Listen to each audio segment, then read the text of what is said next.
Hello, welcome to the Bridge classes. In this video, we'll discuss the national emergency. As in previous video, we have discussed the emergency provision and there are three types: the national emergency, the president rule and the financial emergency.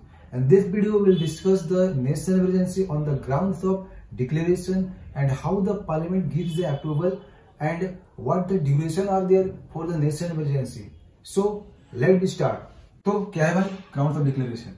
जैसे कि मैं पिछले video में बताया था कि जब भी इमरजेंसी लानी पड़ती है उसको डिक्लेयर कौन कर सकता है? उसको डिक्लेयर सिर्फ प्रेसिडेंट ही करेगा, ठीक। प्रेसिडेंट उसको डिक्लेयर कर सकता है, प्रेसिडेंट के अलावा कोई नहीं कर सकता है, ठीक।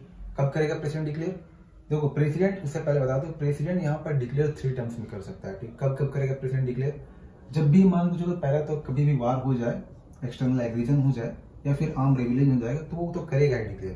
पर even before the actual occurrence, मतलब उसको लगे कि भाई हाँ खतरा है, वार हो सकता है, तो वार होने का वेट क्यों करेगा? उससे पहले भी वो इमरजेंसी जो है डिक्लेयर कर सकता है, ठीक। उसको लगे कि भाई सेटिस्फाई इमिनेंट डेंजर है, तो उस टाइम उसको लगे कि हाँ भाई आने वाला टाइम पे वार हो सकता है या जंग छिड़ सकता है, तो भाई उसका इंतजार क्यों करे? उससे और ज्यादा नुकसान हो जाएगा। उससे पहले इमरजेंसी लगा दिया जाए तो उस टाइम पे भी वो इमरजेंसी लगा सकता है, even before the actual occurrence. एक 38 अमेंडमेंट एक्ट 1975 के बाद इसको जोड़ा गया था। उस टाइम पे क्या बोला गया था? डिक्लेयर उस टाइम पे भी वो कर सकता है जब अगर मान के चलो अभी इस टाइम पे इमरजेंसी चल ही रहा है और इसी समय फिर से नया इमरजेंसी लेकर के आना है, मतलब ऑपरेशन चल ही रहा है नेशनल इमरजेंसी का, पर उसी टाइम पे इसको न्यू प्रोक्लेमेशन डिक्लेयर भी करना है, तो वो डिक्लेयर कर सकता है अब आफ्टर द 38 अमेंडमेंट एक्ट 1975 के बाद, ठीक। तो ये हम लोग 3 देखे थे, हम लोग कब कब वो डिक्लेयर कर सकता है, 3 टर्म में वो डिक्लेयर कर सकता है। एक तो जब अगर वार, एक्सटर्नल एग्रेशन या आर्म रेबेलियन हो रहा है, हो जाएगा तब, या फिर उससे पहले भी वो कर सकता है। अगर उसको खतरा महसूस हो गया है तो उससे पहले भी वो डिक्लेयर कर सकता है आपका नेशनल इमरजेंसी, या फिर 38 अमेंडमेंट एक्ट 1975 के बाद जब भी अगर नेशनल इमरजेंसी ऑपरेशन, तो उस टाइम पे भी वो न्यू प्रोक्लेमेशन डिक्लेयर कर सकता है, ठीक। नया प्रोक्लेमेशन वो डिक्लेयर कर सकता है। तो भाई अब बात करें टाइप्स ऑफ नेशनल इमरजेंसीज के बारे में। So there are 2 types of national emergencies, the external emergency and the internal emergency. So अगर बात करें एक्सटर्नल इमरजेंसीज का, तो एक्सटर्नल इमरजेंसीज भाई जब भी अगर कोई वार हो जाए या एक्सटर्नल एग्रेशन हो जाए ना, आउटसाइड कंट्री वाले अगर कर दिए, मान लो अगर चाइना और पाकिस्तान जो है, हमेशा बचपन से इनकी आदत है इनकी जंग छेड़ने इंडिया के साथ। तो जैसे कि अगर बात करें अरुणाचल प्रदेश में जो LAC का जो बॉर्डर है, वहां पर चाइना वाले हमेशा तैनात रहते हैं भाई, जब कभी भी जंग छिड़ जाए इंडिया से। LAC का फुल फॉर्म क्या हो जाएगा यहाँ पर? लाइन ऑफ एक्चुअल कंट्रोल, ठीक। और एक इधर साले पाकिस्तान वाले यहाँ पर LOC जो बॉर्डर है यहाँ पर, वहां पर जो कश्मीर में उसको लूटने के लिए, कश्मीर को छीनने के लिए वो हमेशा वहां जंग के लिए रेडी रहते हैं पाकिस्तान वाले, ठीक। तो अब बात करते हैं इंटरनल इमरजेंसीज के बारे में, ठीक। इंटरनल इमरजेंसी क्या है भाई? अगर इंडिया के अंदर कभी भी अगर मान के चलो आर्म रेबेलियन हो गया इंडिया के अंदर, या फिर इंटरनल डिस्टर्बेंस हो गए, तो उसको हम लोग बोलते हैं इंटरनल इमरजेंसी।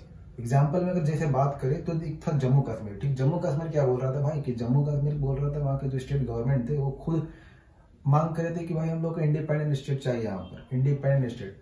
तो भाई अब सेंटर जो है कि अब हलवा थोड़ी है कि कोई स्टेट उसको इंडिपेंडेंट दे देगा यहाँ पर, कल को मान के चलो आने को बोल देगा कि भाई हमको तो इंडिया से हम बाहर हो गए, हम पाकिस्तान में इंक्लूड हो गए, कि हम तो इंडिपेंडेंट स्टेट थे। तो ऐसा नहीं होता भाई। इसके चलते क्या किया, वहाँ पर नेशनल इमरजेंसी नहीं लेकर आया उस टाइम पे गवर्नमेंट, हमारा सेंट्रल गवर्नमेंट। पर वहाँ पर क्या कि आर्टिकल 370 लिखा गया जम्मू कश्मीर, उसके बाद क्या कि उसको सीधे यूनियन टेरिटरीज बना दिया।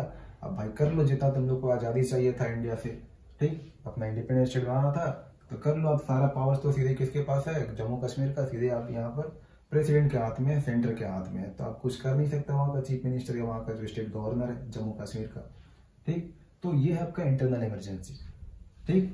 तो भाई proclamation of national emergency, proclamation of national emergency entire country में लग सकते हैं, ठीक, या फिर किसी पार्ट ऑफ इट पे लग सकते हैं। मतलब अगर मान के चलो अरुणाचल प्रदेश वाला जो एरिया है LAC वाला, वहां पर चाइना वाले अगर जंग छेड़ दिए और जंग ज्यादा बड़ा नहीं है, तो उस पर्टिकुलर एरिया पे जो है ना अरुणाचल प्रदेश का, वहां पर सिर्फ लग सकता है नेशनल इमरजेंसी। अगर जंग ज्यादा बड़ा हो जाएगा तो पूरी कंट्री में भी लग सकता है नेशनल इमरजेंसी, ठीक। नेशनल इमरजेंसी जब लगेंगे तो पूरे स्कूल कॉलेज जितने भी ऑफिशियल है सब उस टाइम पे बंद हो जाएंगे, ठीक। और अगर देखो जैसे कि रशिया हो गया और जो यूक्रेन जो अभी जंग छिड़ रहा है लोगों के बीच में, उस टाइप का अगर हो जाएगा तो भाई उस टाइम पे तो इंटायर कंट्री में लगना जरूरी है पूरी प्रोक्लेमेशन ऑफ इमरजेंसी, ठीक। तो देखिए अब 1976 में यहाँ पर नया अमेंडमेंट आया जो कि 42nd अमेंडमेंट एक्ट 1976 जिसको बोलते हैं। इस अमेंडमेंट के बाद क्या हुआ कि अब यहाँ पर नेशनल इमरजेंसी किसी भी स्पेसिफाइड पार्ट ऑफ इंडिया में भी लग सकता है, जो कि इंटरनल डिस्टर्बेंस अगर हो रहा है तो। ठीक, मान के चलो जैसे अगर 7 स्टेट वाले जो एरिया है नॉर्थ ईस्ट के साइड में, वहां पर अगर असम में जो कि बांग्लादेशी वाले लोग यहाँ पर घुस गए, ठीक, रेफ्यूजीज बन के घुस गए, और वहां पर आने के बाद इंटरनल डिस्टर्बेंस क्रिएट कर लिए वो लोग, तो गवर्नमेंट जो है कि उस स्पेसिफाइड पार्ट ऑफ जो असम के इलाका है वहां पर सिर्फ नेशनल इमरजेंसी वहां पर लगाएगा। वो तो बिहार में नहीं लगाएगा भाई, बिहार में क्या काम है यहाँ पर, बिहार में तो बांग्लादेशी रेफ्यूजीज नहीं घुस रहे हैं। तो ये आपके हो जाएंगे आपके 42nd अमेंडमेंट एक्ट 1976 के बाद कोई भी पार्ट ऑफ इंडिया में लग सकते हैं आपके इंटरनल डिस्टर्बेंस अगर हो रहे हैं तो नेशनल इमरजेंसी। ठीक, अब बात करते हैं 44 अमेंडमेंट एक्ट 1978 में क्या हुआ। इसमें यहाँ पर दिया गया, यहाँ पर जो इंटरनल डिस्टर्बेंस का जो हम बहुत पहले से नाम बोलते जा रहे हैं, इसको नया नेम दिया गया आर्म रेबिलियन। ठीक, इसको नया नाम मिला भाई, आर्म रेबिलियन मिला। आप इंटरनल डिस्टर्बेंस इसको नहीं बोल सकते, आप आर्म रेबिलियन बोलिए आप। ठीक, कब हुआ था ये 44th अमेंडमेंट एक्ट 1978 के बाद। तो अब यहाँ तक हम लोग देख लिए। अब बात करते हैं कि प्रेसिडेंट का प्रोक्लेमेशन। तो प्रेसिडेंट तो जानते हैं कि प्रेसिडेंट डिक्लेयर कौन करता है नेशनल इमरजेंसी, प्रेसिडेंट डिक्लेयर करता है। तो प्रेसिडेंट जब प्रोक्लेमेशन करेगा, डिक्लेयर करेगा, तो उसके लिए अकेले खुद नहीं करेगा भाई, उसके लिए उसको पहले रिसीविंग लेना पड़ेगा, वो भी रिटर्न में। कहाँ से? तो कैबिनेट वाले उसको रिसीविंग देंगे, कैबिनेट वाले उसको रिसीविंग रिटर्न में देंगे, तब जा करके वो आपके डिक्लेयर कर सकता है या उसको लागू कर सकता है प्रेसिडेंट प्रोक्लेमेशन ऑफ इमरजेंसी को। ठीक, तो अब बात करते हैं 1975 में। और यहाँ पर एक चीज अच्छा चीज बात हुआ, देखो कोई भी एक प्राइम मिनिस्टर एडवाइस अकेले नहीं दे सकता है प्रेसिडेंट को कि हाँ तुम जाकर के भाई नेशनल इमरजेंसी लगा दो भारत में। ठीक, तो इसी को लेकर के यहाँ पर एक नया शब्द बोला गया है 1975 को जो हुआ था फेट अकॉम्प्ली। 1975 को आप जानते हैं, 1975 को नेशनल इमरजेंसी लगा था, जो कि इंदिरा गांधी लीडर थी कांग्रेस के उस समय। तो फेट अकॉम्प्ली इसको उस टाइम पे इसीलिए बोला जाता है क्योंकि उस टाइम पे यहाँ पर जो प्रेसिडेंट था उस समय जो उस टाइम पे प्रेसिडेंट, और उसको जो है ना इंदिरा गांधी एडवाइस दी कि भाई तुम जाकर के यहाँ पर लगा दो नेशनल इमरजेंसी, और वो जाके नेशनल इमरजेंसी डिक्लेयर कर दिया। कैबिनेट वाले का कोई रिटर्न रिकमेंडेशन मिला ही नहीं लोग को। अब जाके कैबिनेट वाले रात भर सो रहे थे, भाई सुबह को लोग को टीवी में पता चला कि हाँ नेशनल इमरजेंसी पूरे इंडिया में लग गई है। तो यहाँ पर उसी के चलते उसको बोला गया फेट अकॉम्प्ली। तो इसी को अब सेफगार्ड करते हुए 1944 अमेंडमेंट एक्ट 1978 को यहाँ पर ये डिसीजन लिया गया कि कभी भी अगर नेशनल इमरजेंसी लेना है तो कंसल्टेशन होना चाहिए किसका, तो कैबिनेट का। अकेले यहाँ पर प्राइम मिनिस्टर नहीं एडवाइस दे सकता है कि भाई नेशनल इमरजेंसी लगा दो इंदिरा गांधी जैसा। उसको सेफगार्ड रखने के लिए यहाँ पर कैबिनेट का कम से कम कंसल्टेशन होना चाहिए, रिटर्न रिकमेंडेशन होना चाहिए, और रिसीविंग लेटर उसको मिलेगा प्रेसिडेंट को, तभी जाकर के नेशनल इमरजेंसी डिक्लेयर हो सकता है। और कौन करेगा डिक्लेयर? भाई प्रेसिडेंट ही करेगा, और उसको एडवाइस कौन देगा? कैबिनेट देगा। कैबिनेट का कंसल्टेशन उसका जरूरी है होना। ठीक, अब अगर बात करते हैं 38 अमेंडमेंट एक्ट 1975 में क्या हुआ, तो 38 अमेंडमेंट एक्ट 1975 में क्या हुआ ना कि जुडिशियल रिव्यू से इम्यून हो गया था। मतलब जो नेशनल इमरजेंसी अगर मान चलो कैबिनेट वाले बोल भी दिए, एडवाइस दे भी दिए कि हाँ नेशनल इमरजेंसी लगा दो, और प्रेसिडेंट डिक्लेयर करना चाह रहा है, तो उसके लिए जुडिशियल बीच में क्या हो गया, जुडिशरी भी यहाँ पर एंटर मारेगी। क्योंकि अब इमरजेंसी, अब किसी भी मामले में इमरजेंसी लगा दे रहे हैं तो ऐसा तो मतलब नहीं बनता है। तो उसमें जुडिशरी यहाँ पर अब क्या करेगा कि जुडिशरी एंट्री मार रहा था, बट उसके लिए क्या किया 38 अमेंडमेंट एक्ट 1975 में क्या हुआ कि अब यहाँ पर जुडिशियल रिव्यू नहीं हो सकता है, जुडिशियल रिव्यू हट गया यहाँ पर। ठीक, जुडिशियल रिव्यू, जुडिशरी कुछ भी नहीं कर सकता अगर इमरजेंसी लाना चाहता है तो। ठीक, सुप्रीम कोर्ट कुछ भी नहीं कर सकता। पर क्या हुआ, अब यहाँ पर हुआ 44 अमेंडमेंट एक्ट 1978, और जो ये प्रोविजन था ना जिसमें बोला गया था इम्यून फ्रॉम जुडिशियल रिव्यू, इसको पूरी तरह से डिलीट कर दिया गया इस प्रोविजन को। अब यहाँ पर जो है सुप्रीम कोर्ट एंट्री मार सकता है भाई वो भी, कि अगर नेशनल इमरजेंसी गलत मामले में अगर नेशनल इमरजेंसी लगाया जा रहा है तो जुडिशरी जिसको जस्टिफाई कर सकता है सुप्रीम कोर्ट। अब सुप्रीम कोर्ट से कोई बड़ा बात कोई थोड़ी है क्या। ठीक, उसके नीचे हाई कोर्ट बैठा हुआ है, उसके नीचे सबऑर्डिनेट कोर्ट बैठा हुआ है। ठीक, तो सबसे बड़ा सुप्रीम कोर्ट है, सुप्रीम कोर्ट से भाई कोई बड़ा नहीं है लॉ के मामले में।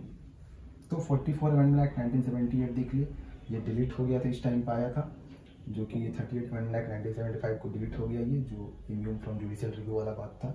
कब डिलीट हुआ? 44 अमेंडमेंट एक्ट 1978 में। तो ये क्यों हुआ था अब बताएंगे इसके बारे में भी। माइनरवा माइल केस हुआ था ये। हाँ तो भाई अब बात करते हैं माइनरवा माइल केस के बारे में। देखो माइनरवा माइल केस आया था आपका 1980 में, ठीक, 1980 में आया था।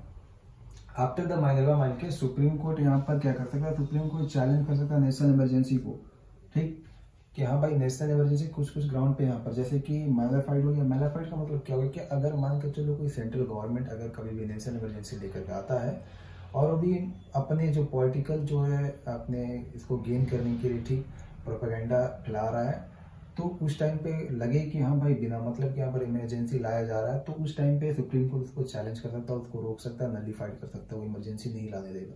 या फिर जो कि डिक्लेरेशन अगर हो रहा है होली एक्सटेरियस और इरिलेवेंट, मतलब कोई लॉजिक ही नहीं है, मतलब नेशनल इमरजेंसी लाने का, बिना मतलब का नेशनल इमरजेंसी लाया जा रहा है, तो कुछ रीजन कोई अच्छा होगा तभी तो आप ले सकते हैं, लेके आ सकते हैं नेशनल इमरजेंसी। बिना मतलब अगर नेशनल इमरजेंसी लाया तो इससे क्या होगा, देश का ही नुकसान होगा यहाँ पर।